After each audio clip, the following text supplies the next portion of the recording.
डोळे येतात आणि हे डोळ्याच्या ज्या नसा आहेत त्या इथं जुळतात. ही एक नस आहे आणि ही एक दोन्ही डोळ्याच्या आणि इथे असं त्याचा क्रॉस तयार होतो. म्हणजे चौकासारखा इथे होतं.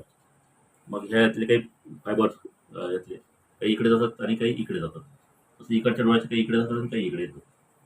आणि याला आपण टेम्पोरल लोब असं म्हणतो. हा कानाच्या वर येतो, हा फ्रंटल लोब म्हणून, त्याला आपण ऑक्सिपिटल लोब म्हणू आणि हा पॅरायटल लोब म्हणू.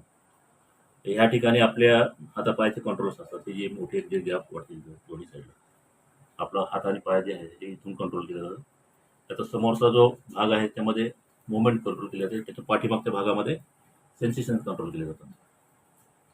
तसेच हा लहान मेंदू आहे त्याच्यामध्ये आपलं बॅलन्स वगैरे जे काय आहे ते इथून कंट्रोल केलं जातं. आणि हा इथून खाली मज्जारुजूला हा कनेक्टेड असतो. त्याच्या खाली मज्जारुजू चालू होतो. इथून हे कवटीतून हे बाहेर येतात आणि खाली मज्जा मणक्याकडे जातात. या ठिकाणी काही नसा असतात. इथे कानाची नसा असते ऐकण्याची आणि जे बॅलन्स करते तिथे इथं नस आहे. डोळ्याची नस इथं आहे. श्वासाची नस इथं आहे. जो आपल्याला वास येतो स्मेल त्याची नस इथे असते. त्याचं सेंटर इथं आहे. आणि ह्या सगळ्या ज्या काही नसा आहेत त्याचं सगळ्याचं सेंटर मेंदूमध्ये आहे. आणि मग ते सेंटर्स उद्दीपित झाले की मग त्याचं आपलं कार्य देत होतं किंवा त्याचा काही संवेद नसेल तर ती इकडे पाठवली जाते. इथे त्याचं ॲनालिसिस होतं. हा जो डाव्या साईडचा भाग आहे तर ह्या भागामध्ये आपलं वाचा केंद्र असतं आणि हा जो भाग आहे त्यामध्ये आकलन केंद्र आहे डाव्या साईडला. त्यामुळे जे आपण बोलत आहे मोटर स्पीच ते आपलं इथून कंट्रोल केलं जातं आणि जे आपण ऐकतो त्याच्यावर विचार करतो आणि ज्याच्यावर रिॲक्शन जे दिली जाते ॲनालिसिस करत ते इथं आहे. आणि त्या ठिकाणी मेंदूच्या आतमध्ये बरेचसे अवयव असतात ज्याच्यामध्ये आपली भावना वागणं ते पण सगळं इथून कंट्रोल केलं जातं. तरी यामध्ये अजून बऱ्याचशा गोष्टी आपल्याला कळालेल्या नाही आहेत. मेंदूचा जवळपास 80% भाग अजून आपल्यासाठी अनभिज्ञ आहे. जो काही माहीत झाला तो आपण 20% याच्यावरच आपण सध्या काम करत आहोत. आणि बऱ्याचदा काही पेशंट चांगले होतात आणि काही पेशंट चांगले होत नाहीत.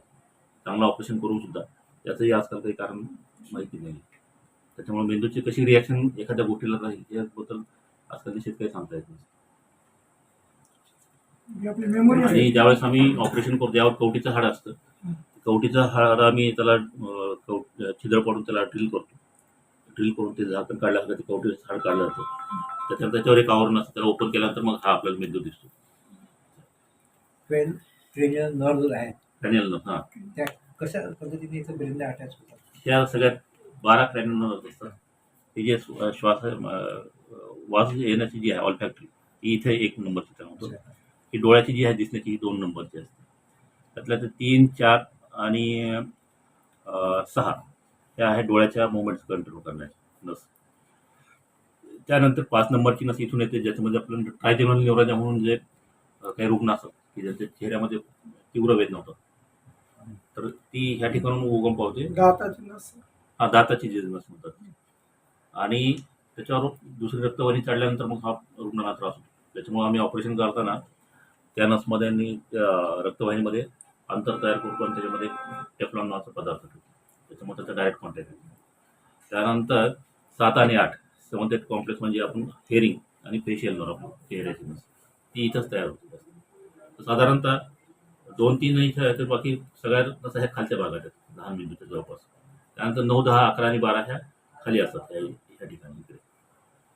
त्याच्यामध्ये आपलं चव कळणं जिभेचे मुवमेंट्स वगैरे ह्या सगळ्या खालच्या नस